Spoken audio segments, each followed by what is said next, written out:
Tebogo, please will you read out Enias's objectives? Enias will be presenting Project 4, the press conference. The objective of Enias' speech is to understand the nature of a video broadcast press conference, to prepare for adversary confrontation of a controversial and sensitive issue, to employ appropriate preparation methods and strategies for communicating your organization's viewpoint, to present and maintain a positive image. Your time, 3 to 5 minutes for presentation, 2 to 3 minutes for question period. Good luck, Enias.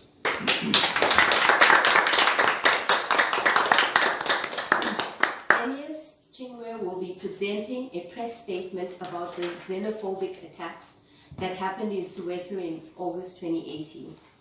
Enias is the Secretary General of Thabo Mbeki African Leadership Institute, Tamale, and will present the press statement on behalf of Tamale. He is a thought leader for African renewal. Tamale is the brainchild of the former President of South Africa, Thabo Mbeki, and it advances a Pan-Africanist initiative, African Renaissance. Let's welcome Enias Chingwe.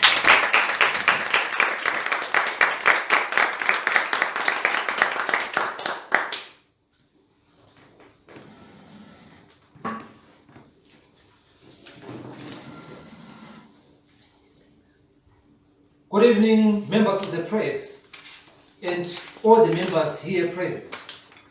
As the Secretary General of Tamale, I come with a heavy heart, mainly because 4 people were killed in a rampant looting that happened in Soweto.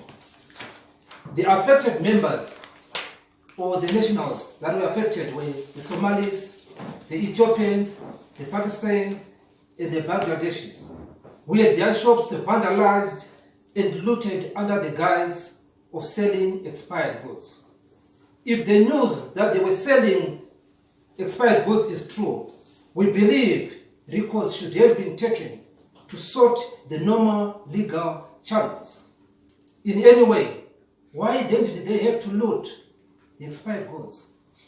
This obviously marks of criminality and malcontents that took advantage of the chaos for self-aggrandizement. We strongly condemn the xenophobic attacks on foreign nationals in some areas of Soweto and for taking the law into their hands. The livelihood of these foreign nationals has been affected, and this has resulted in them losing investments and their livelihood. This call upon the authorities, the police, to intervene so that they can stop and arrest the malcontents. We have noted, however, that the police arrested 27 criminals, and we call upon the courts to take maximum sentence so that they deter future recurrence of these things. The death of 4 people is too many. And as Tamale, we cannot look while the proverbial Rome is burning. We call upon the community leaders to be responsible and to desist from issuing statements that inflame the already precarious situation. We urge the community leaders to act responsibly by restraining their members so that they don't fall into the same trap.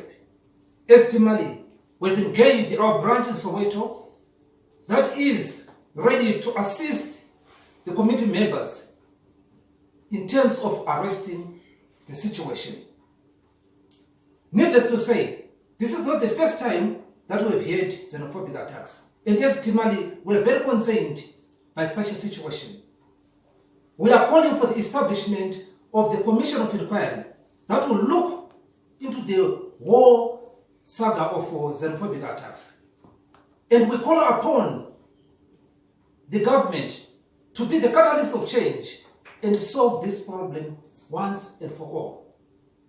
Further to that, we also call upon the government to ensure that such a public hearing is broadcast live so that members can actually contribute and their voices can be heard. These recommendations would then help to stifle recurrence of xenophobic attacks. We further call upon the members of the press to disseminate and conscientize the people about African cultures, stories, and reason of being. This helps to restore and cultivate the African humanism of Ubuntu in our society. We strongly believe that a reorientation and social cohesion is imperative to remove the hatred in the society. As Timali, we stand ready to assist in the cultural renewal. We would like to thank the voices of discontent that went ahead of us and to condemn the xenophobic attacks. The voices from ANC, DA, EFF, COSATU, African Diaspora Forum, African Heritage Society, etc. They help to shape and influence the society. Be reminded that the only thing that is necessary for evil to prevail is when good men say nothing. Be the voice of the voiceless, the voice of reason. We would like to thank all you, the members of press, who are here present. It shows that you are interested in arresting this disease that is infecting our society. I thank you all.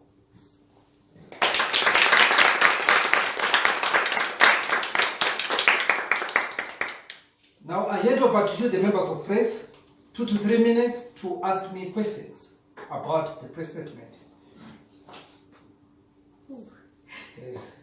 Do you think we have money to spend on more commissions?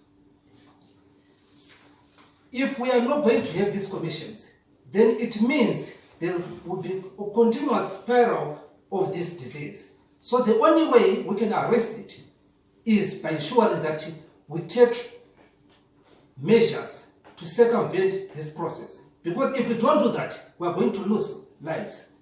So it's better for us to use money so that we can save life. I think life is important than money. We're already sitting at a very high unemployment rate in the country. How do we manage foreign nationals as well as locals in terms of job opportunities? Well, it is the responsibility of the government. As I said, the government is the catalyst of change. And the government should arrest this issue of xenophobic attacks by creating jobs. It is driven mostly by poverty, by inequality, and lack of jobs in the economy. So if the government rechannels its money and create jobs and also look at the FDIs, then the economy will grow and people will be preoccupied doing what they love, which is basically working and changing their livelihood. Okay. When will the Commission of Inquiry be formed, and by when will we get the report?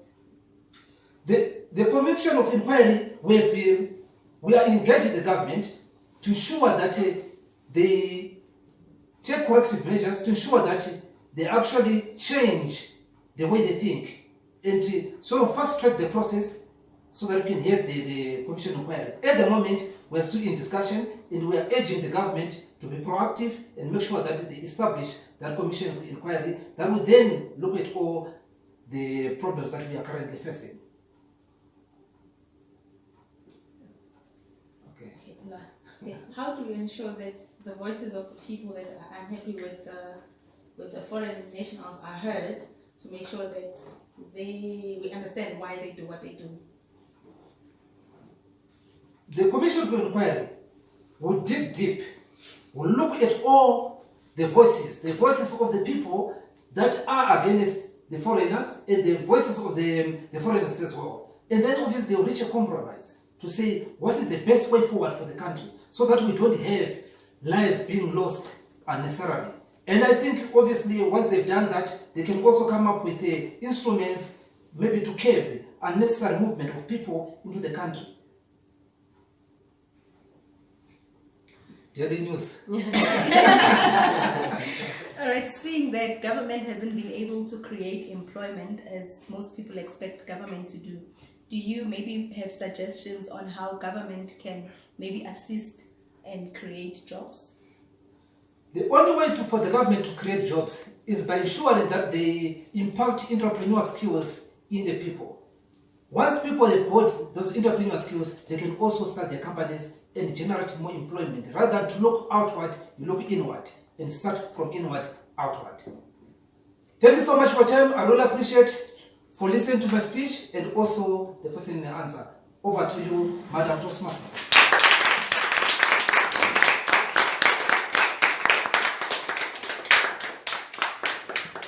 Jeez, and I had a banger of a question. Anyway, we'll have to talk about it at the break. Our next speaker is Rick. He'll be doing the virtue of Stoicism. Am I pronouncing it correctly? Stoicism. Stoicism. And you'll be evaluated by Thembi. Thembi, please read Rick's objective. Rick will be doing a speech from Speaking to Inform, Project 5. And the purpose of this talk is for Rick to present a 6 to 8 minutes analysis of a concept, idea, theory, historical force, or a social or political issue. The talk should be clear and interesting to the audience. The speaker's purpose is to clearly explain the meaning of the subjects to the audience and use definitions, examples, anecdotes, illustrations, quotes from the experts, and visual aids to explain the concepts. You have 6 to 8 minutes. Rick, with the virtue of Stoicism,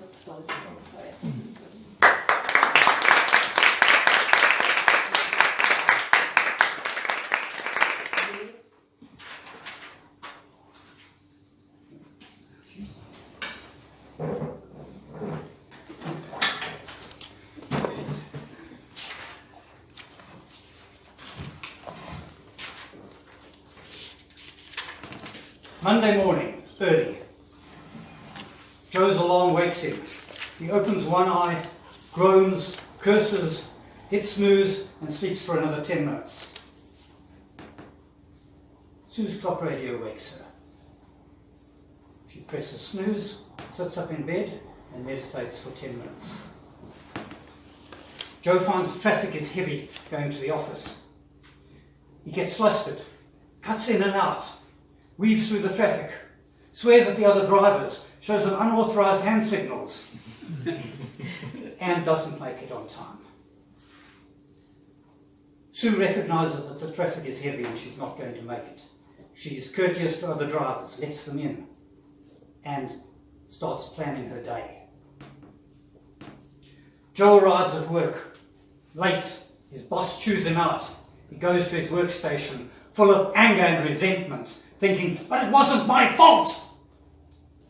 Sue arrives at work, late. She gets chewed out by her boss. She accepts the reprimand and thinks of how she can do better. Madam Toastmaster, ladies and gentlemen, are you Joe or are you Sue? What makes the difference? Attitude. Joe is like a dead leaf, blowing hither and thither on the winds of chance, always reacting, always a victim. Sue takes responsibility. Does that mean that Sue is responsible for the accident on the motorway? No. She is able to respond. She's able to look at and tailor her response to the events. Sue is learning to be a Stoic, a philosopher.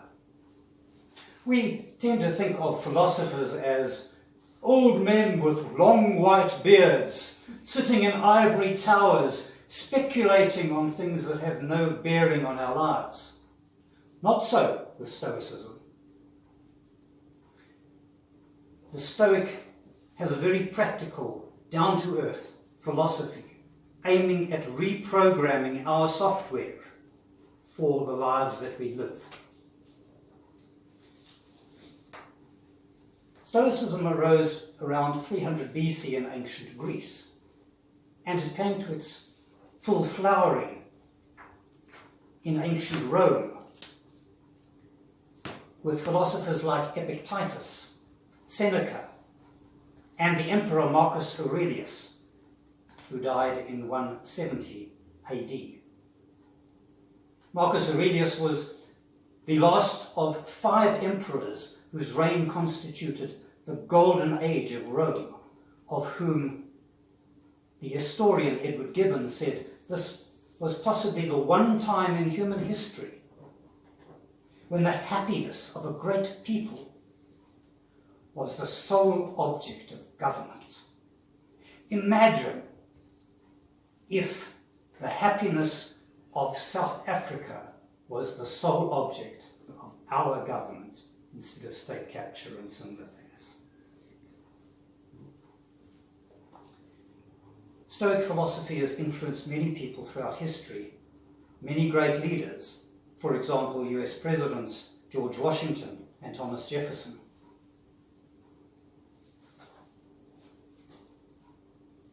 Let me give you 3 exercises for you that can help you decide if you would like to look more into Stoicism. The first one: is it within my power? Epictetus says, distinguish that which is within your power from that which is not within our power. Not within our power is everything in our environment: health, wealth, social standing, respectability, the lives of those we love, and death. Within our power are our thoughts, our intentions, our decisions, our desires. If something happens, ask yourself, is this within my power? If it is, act. If it's not, choose your response. Second exercise: mindfulness. Pay attention to what is happening in your life and how you respond. Try to create a gap between the thing that happens and how you respond, so that you can tailor your response to be more loving and more productive and more useful.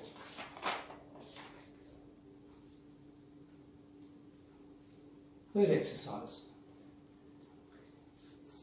visualizing the evil, or what Tim Ferriss calls in his TED video, fear setting. When you're embarking on any enterprise or any interaction, consider what can go wrong. Plan for it. If it doesn't go wrong, great. If it does go wrong, you are prepared. Some people might say this is overly pessimistic. The pessimist sees the glass as half empty. The optimist sees the glass as half full. I'm an engineer. The engineer says the glass is over-designed. It's twice the size it needs to be.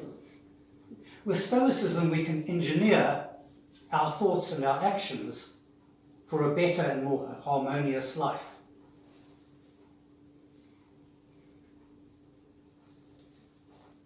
Are you Joe? Or are you Sue? In 10 years' time, Joe will still be at the same job, angry and frustrated and unpromotable. Sue will be climbing the corporate ladder, her virtue recognized, material for leadership, a bright future ahead.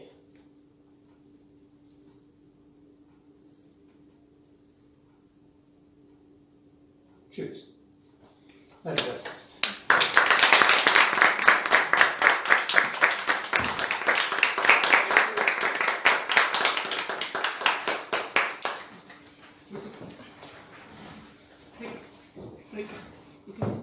All right. Thank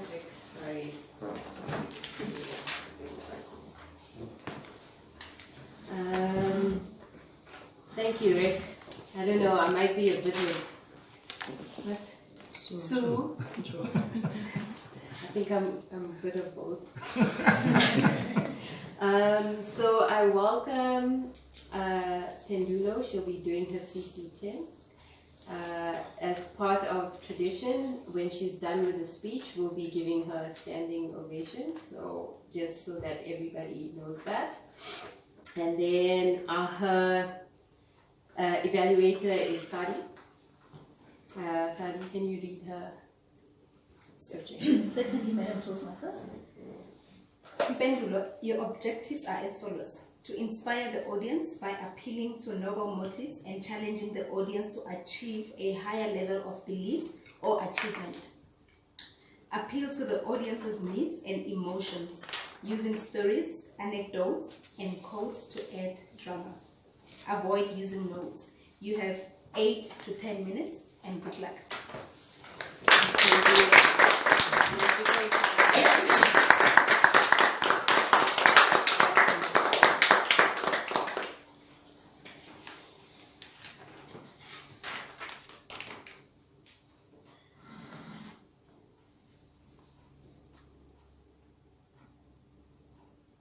Fellow Toastmasters, guests, what you're hearing, if you're listening carefully, is the sound of time moving. Each tick is a second. 60 of these are a minute. 3,600 of them make an hour. If you've lived about 35 years, you've lived for 3.7 hours, 3.7 million hours. I have lived for about 4.7 million hours. And in that time, I've had many definitions of time from different people. I'm not sure what engineers like Rick would define time as, the movement of time, but brilliant scientists like Albert Einstein said, time is an illusion. Somebody else said, if you enjoy wasting time, time that is enjoyed wasted is not wasted at all. While another wise man said, anybody who hasn't discovered the value of time will waste time. So can time be wasted or not? I don't know, and what is it real or not? But tonight, I'd like to share with you what an experience that I had this year, which made me understand time in a different way and how magical time is. So at the end of August, I registered for a course in Stellenbosch in Cape Town this year. It was a week course. And while I was planning for the course, I decided that this is an opportunity for me to go down to drive to Sutherland, which is about 3 hours from Cape Town, to go and experience and see, do stargazing, and because it's said to be the best point to watch the stars, to sit under the sky at night and see the stars. And that's where the San used to live, and they would watch the stars and read them and understand exactly what is going on. So I thought, okay, I'm going to take out 72 hours of my life after the course and go out, drive to Sutherland to go and sit under the sky and watch the stars. So I called a host and booked, and I was ready. We had a night that we were going to go out. He was going to go out and let me enjoy that time. So I went, started the course on a Monday. On Wednesday, I was looking at the weather forecast, and when you book, there's terms and conditions. You can only see the stars if the sky is clear. If the sky is not clear, then you can't see the stars. So that's the condition. So I was praying that the sky is going to be clear and looking forward to that time going down. On the Wednesday, I checked the weather forecast to see how's the weather going to be over the weekend, and I see it's going to be cold and it might snow in Sutherland. Thursday, I call my host and I say, how's the weather looking? I see my snow. He says, no, the sky is beautiful. Come down, you'll have a good time, no problem. That was the same conversation that we had on the Friday. Saturday morning, when I woke up from my hotel room, it was raining like nobody's business in Stellenbosch. And I was thinking, what do I do now? Do I go back home? Because when I look at the weather forecast, it's going to be snowing the whole weekend and cold the whole weekend. No promise of clear skies. Anywhere around Stellenbosch, whether you're traveling 3 hours away, you will not have a clear sky. That was what the weather forecast was saying. So I walked down, I decided, okay, maybe I need to just go back home, cancel the trip, and do it some other time. I walked down to the reception and asked them, then I decided, no, maybe I can just spend the weekend in Stellenbosch since I plan to leave on Monday. I'll just hang around and relax and just spend the weekend there. I went down to reception and told them I need to extend my stay. And they said, no problem. And I went back to my room to start preparing. And when I was perambulating around the room, I suddenly thought about the 72 hours that I had taken out of my life to look at the stars. And I thought, no man, I can either take a risk, the risk of going there anyway, which is also an opportunity to turn out to be an opportunity to experience snow. So I might as well go. So I got excited, packed my bags, put them into the car, and started driving in the rain. I planned to sleep over in Worcester, which is an hour's drive. When I got there, it was midday, and I was welcomed nicely. It was a beautiful hotel. And then I told the host that actually tomorrow morning I'm driving down to Sutherland to do stargazing. And he was like, whoa, no, you don't want to be there. Have you seen that it's going to be -2 degrees and it's going to snow? And I'm like, okay, I saw that, but they told me that I should come. The sky is clear. Even tonight I called and they said it's clear, the sky is clear, just come. It snows and then it stops and then the sky is clear. And he says, no, but the problem is you might get snowed in. That's the thing, you might get snowed in and you won't be able to leave. You'll be stuck in there for a week. And I didn't want to be stuck in an old town for a week because that weekend was going to be my birthday and I had planned to celebrate, so I did not want to be stuck in there. I slept, woke up, and then in the morning I decided, no, okay, what I'll do, it's also good it's an experience to go and see the snow and touch it. How many times do you get snow in South Africa and Joburg? And this is my chance. Let me just drive there. I'll get to the tip, to the entrance of Sutherland, touch the snow, and then drive back. I'll see how that turns out. If I can wake up early in the morning, that's what I'll do. So that was the plan. I got into the car and drove to Sutherland. As I entered Sutherland around noon, I did see the snow. I could see that it was snowing at night. There were patches of snow, which was great, and it was freezing cold. But it was so exciting. I was afraid, but I was just pushed by the fact that, risk or opportunity. There's opportunities, it's a risk, but keep going. I kept going. Got to my apartment that I booked, called my host and said, I've arrived. So what time are we meeting? I'm still meeting at 7, and he's like, I don't think so. There's a key that's waiting for you there. There's a code. The code is this. Open the door. Get inside. There's a fireplace. You're welcome to go to the nearest shop. It's about 1 kilometer away from here. Drive there. You can make yourself a fire. And then when you come back, next time, you might be able to see the stars.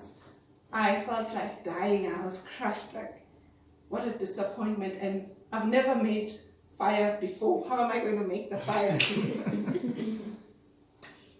Anyway, I went to the shop, drove to the shop, was nice to the shopkeepers, asked them which firewood, the different sizes, how do I start a fire? They told me exactly what to do. I went back and decided I'm going to make the best of this. Made the fire, kept myself warm.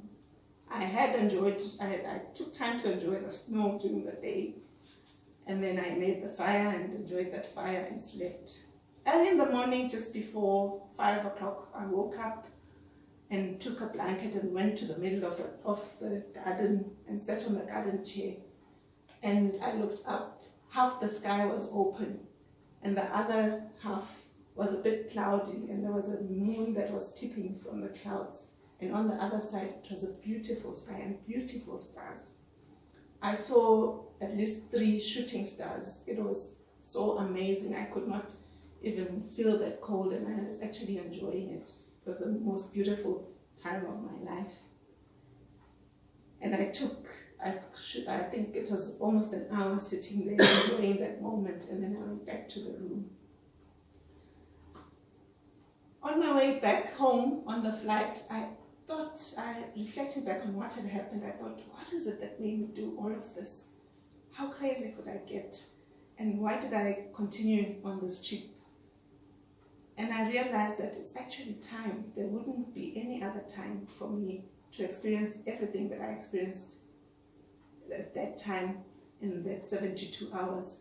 Even if I had come back and done it another time, it wouldn't have been the same. And the question that I'd like to ask all of you tonight is, what is it that you're planning for tomorrow, for December, or next year? I hope whatever it is, you're so passionate about it, that time and the universe will step aside and give it to you. Madam Toastmaster.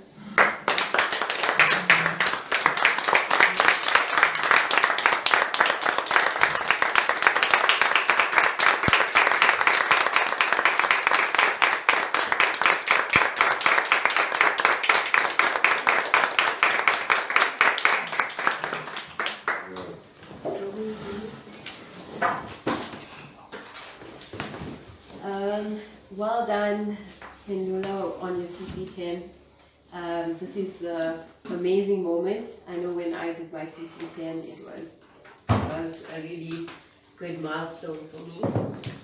So congratulations, and you definitely deserve that standing ovation, because it made me think about the time when I went to Zermatt in Switzerland, and the whole point of me going on that holiday was that I wanted to ski, and it was my cousin and I, and we made this trip to go to Zermatt, and we're going to go ski, and it's the first time I'm skiing, so I was so freaking excited. And then it started like snowing like hectically, and they said there's low visibility, so no one can ski. So my cousin and I made the best of the situation. We got drunk and we had ribs. So it handed us another, like life handed us another, good memory. So yeah, thank you. So next is Romeo with his speech, Pathways Level 2, a Little Woo Sah, and he'll be evaluated by Rick. Rick, you can read his objectives. Thank you, Madam Toastmaster. I'm doing it online because it's an online thing. The purpose of this speech is for the member to practice the skills needed to connect with an unfamiliar audience. Thank you, Madam Toastmaster. Let's welcome Romeo with a Little Woo Sah.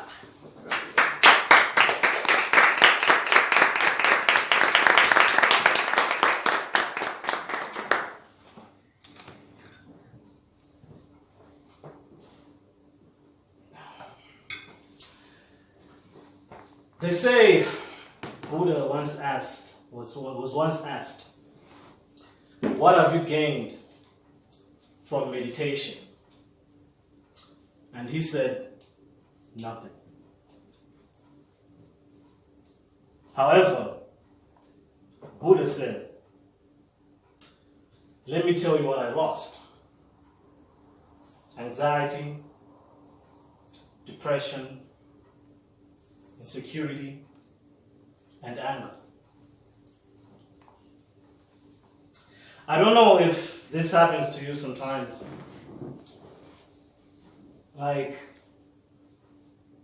sometimes I'm talking to my wife or my friends or my colleagues, and while they're talking, I get a ping on my cell phone. And I check my cell phone. And I multitask between the conversation and my cell phone. Only to realize, after the conversation, I didn't get what the other person was saying. Or, sometimes at work, a very important meeting, I bring my laptop or my phone, and while the person is presenting, I check my device. And then I realize I missed the whole presentation. The truth is, the word multitasking has been thrown around very loosely. Our brains were not built to multitask. Of course, the ladies will disagree. According to the book Unlimited Memory by Kelvin Horsley, he says we cannot achieve 50% of what we're doing when we are multitasking unless we are 100% there with our concentration. Another concentration issue that I have is when I'm reading or studying. I get to the end of the page and I realize that I didn't grasp anything that I was reading. My mind just drifts away. It just decides to perambulate. That's when I decided to start to control my wandering brain and concentration. And that is how I came across meditation. What is meditation? According to the website howtobehappy.guru, they define meditation as an ancient practice that helps us to control our mind and consequently our lives and to discover ourselves. Where did meditation originate from? According to Wikipedia.com, it has origins in China, India, and the Roman Empire. I know when one mentions meditation, the picture that comes to most people is a person, a lady or a man, in that what they call the lotus position, or chanting a mantra, Woo Sah, Woo Sah. But it's not like that. You can meditate in any position, anywhere, anytime you want. And it's something that I've taken up very recently, and I'm enjoying it. And I do recommend it with our busy lifestyles, with the hustle and bustle and the stress that comes with it. Meditation has got a lot of benefits, physical and psychological. I'll just mention a few. It decreases physical muscle tension, it lowers blood pressure, strengthens the immune system, it recharges our batteries, it soothes, comforts, and calms you down. It helps us to be more tolerant and sensitive. The main benefits for myself are that it improves my concentration It lowers the likelihood of distractions and improves my memory. So, Dominic says, how do I meditate, Romeo? I've got an app. Rick, let me borrow my phone, please. I downloaded an app. It's called Insight Timer. There are different apps as well, like Calm, Headspace, the mindfulness app that you can download and use.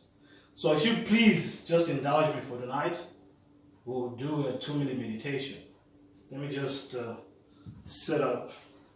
I've got my thing in my jig here. Okay.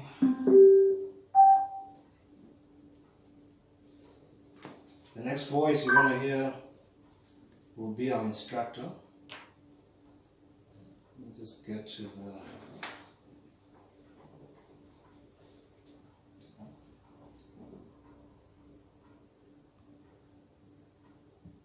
It's loading.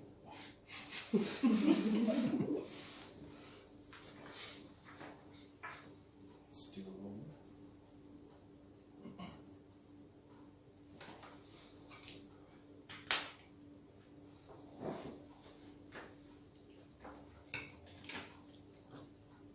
And the network decides to... You can imagine.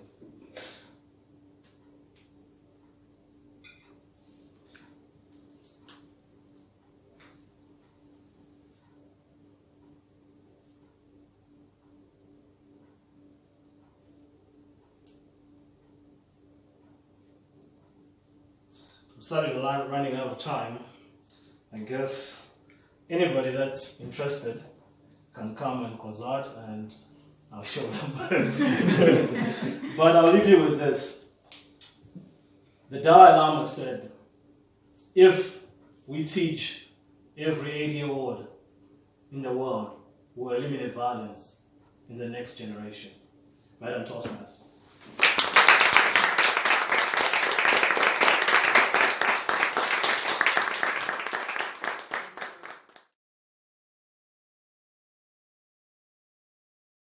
Was a press conference. The members of the press were here. So the aim of the press conference we did highlight. The day chair did a great job of explaining why we're here. The props, your attire works as a beginning. Those are the things that I liked. Then we get into your speech. As members of the press, we all have a press release. You've given us the press release.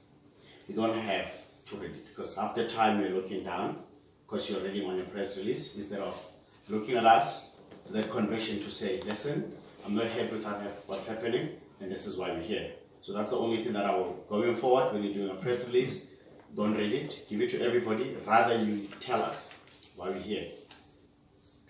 You gave us the solution of what you want. You stayed calm throughout. The objective is looking at the camera, you looked at the camera. You didn't move around so that the lens can lose you. You stayed here because you knew you had a lens that you have to look. It's live TV, so you're doing it for live TV. And the shirt, for live TV, it also works. So that's that. Government is a catalyst of change. You gave the press a challenge. What are you doing as the press? Are you giving information as, and what is the government doing? Straight to the point. Second session, question and answer. You stayed calm throughout. Point of improvement, keep your answers short. Your answers were a bit long, and you somehow repeated the same answer with 2 different questions.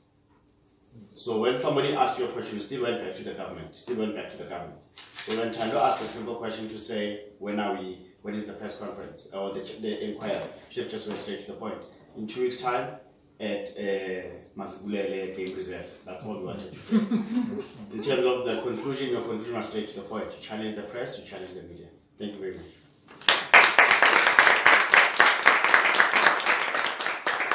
The second person that delivered the speech was Rick. Rick was evaluated by Thembi Gwala. Let's welcome Thembi evaluating Rick.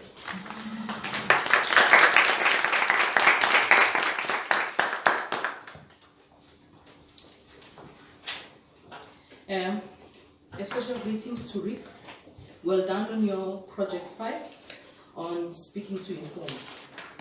When it came to your introduction, it was very catchy.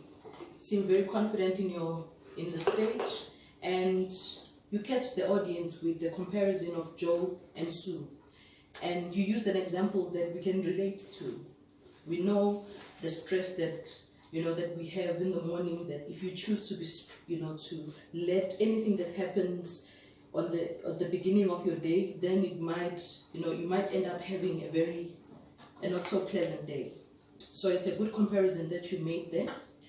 And also explaining to us what Stoicism is. The idea, we probably know about it in terms when we're looking at positive thinking and negative thinking, but it was just a catchy word and you explained it very well. So you explained the philosophy, which was part of the project requirement. And I like how you used the 3 exercises. You kept it short and brief, and that gave you enough time for you to go into each when you pose it back. I mean, when you explained what are the 3 exercises that we can achieve being in a stoic mindset. When you gave us that, you should ask yourself questions. Is this within my power? Is this out of my power? And you gave us examples of the things that are within our control and the things that are not within our control. And also introduced, a concept of mindfulness, something that we can all, think about and relate to. And also visualizing that if you take the certain routes, then your day might end up. And I like the example that you made about, and you brought it home with us being a Toastmasters and the future for Sue, if that's the kind of mindset that she takes, thing that she could end up being, a successful leader, and probably Joe will be stressed because the choice that he has made to take, about his life. So we feel that you met the objective of the project, and if there is any area of improvement that you can make, is probably in the beginning when you spoke about Joe and Sue, you probably didn't know what was going on. So maybe if you said, are you a Joe or are you a Sue? And then you pause. You probably, when you start explaining Joe and Sue, will kind of follow that there is a comparison that's going on now. So that's just one area of improvement that you could make. But all in all, we enjoyed your speech, and I look forward to your next project, and well done. Thanks.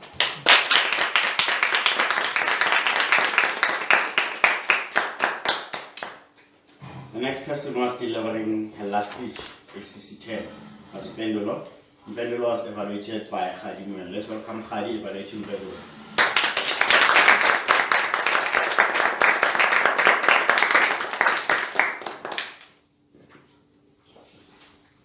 Good evening, ladies and gentlemen, once again, and most importantly, Mpendulo. Clearly, your 72 hours was well spent. I could imagine and see you calling the hostess, asking her or him, "Are you here?" And he goes, "No, I'm not here. We can't meet now." What a liar! I hope you're never gonna call that person again and ask her to be your hostess. I feel that you are a very good storyteller because you took us through the day that you phoned the hostess, the day you decided that today I am traveling, I am packing my bags and I'm going to Cape Town. I felt like I was with you, traveling with you. I saw you driving the car, getting there, and you seeing the snow. So you painted your story so vividly. I think that was very well done. I also loved your opening. It was like I thought, okay, did she forget her speech? Does she want to run away? Or does she want to continue? Because you stood here, you looked around, and we could hear a pin drop. It was so silent. And you said, if you listen carefully, you would hear the sound of the clock. I think that was very well done. I feel that you have achieved the objectives of your speech. You inspired us. You used storytelling. You used anecdotes. And I also loved when you used a couple of quotes that you used Albert Einstein. You also said, someone said, any time spent having, any time any time spent having fun is not lost. I think that was powerful and that was a great quote. Areas that I would like you to improve on. I know you're very reserved. I know you're very down to earth, but just add a little bit of drama to your speech. Like, you're phoning the hostess. Just take out your phone and phone her so we can see you using the phone, and use the stage. Like when you're leaving home, you hear when you're going to Cape Town and when you get there. So just use the stage a little bit, and also maybe just add emotions to your speech, because you were just monotone. Maybe you could show us how you felt when you phoned her and she said, no, we can't meet today. Just show anger or something, so that we can see how you felt when you phoned and she wasn't there. But otherwise, I think that was a great speech, and I'm so excited that you're getting to pathways now. I'm hoping that you would learn as much as possible and make the best of your public speaking. I don't know if it's career, whatever that it is. Thank you.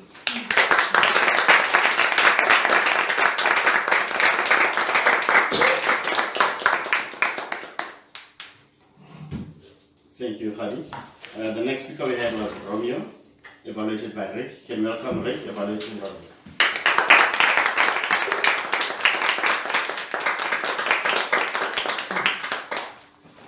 Thank you, Mr. Evaluations Chair, evaluating Romeo's speech, of course. There's a gentleman, particularly Romeo. Thank you for that speech. The assignment calls on the speaker to speak on a new or unfamiliar topic.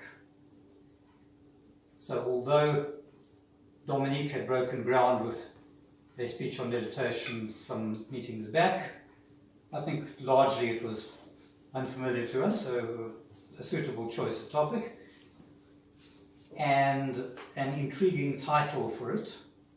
Certainly I wasn't aware of Woo Sah as a mantra, nor is it one I would probably have used. I think I would have liked to have more depth about meditation. As somebody who has meditated consistently for 14 years and still meditates on a regular basis. For example, there are different types of meditation. There's contemplation, there's concentration, which is what you do with a candle, and there's mantra meditation, where you simply try to follow the mantra into deeper consciousness. But there are lots of different techniques, and you did give us an idea of some of them, which you found online. It's unfortunate that technology let you down. However, that is when we see the mettle of the speaker, because he doesn't just turn tail and run, he copes with it and recovers and says, well, I can help you, I can show you later on. And so you did quite well on that.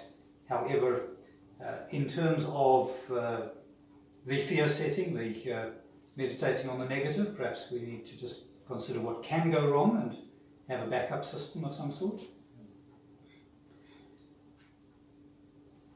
So you started very well, and I like the quote from Buddha, I gained nothing, but I lost. I didn't feel that you had prepared a suitable ending for it. We suggest, as per Stephen Covey, that you should begin with the end in mind. In other words, start your speech with the ending. Decide what your point is that you're going to leave the audience with, and then design your beginning to introduce that, so that the ending will tie back to the beginning. And that gives you a nice rounded package tied up when you finish. And then you put in the fillings in the middle to keep the audience happy and make their mouth water. So good speech. There is some room for improvement. One of the panel members suggested that you're tending to swallow your words a bit, for example, meditation itself when you started. Therefore, watch your enunciation of it, and that's perhaps the only real challenge, except for your technology. Thank you, Romeo.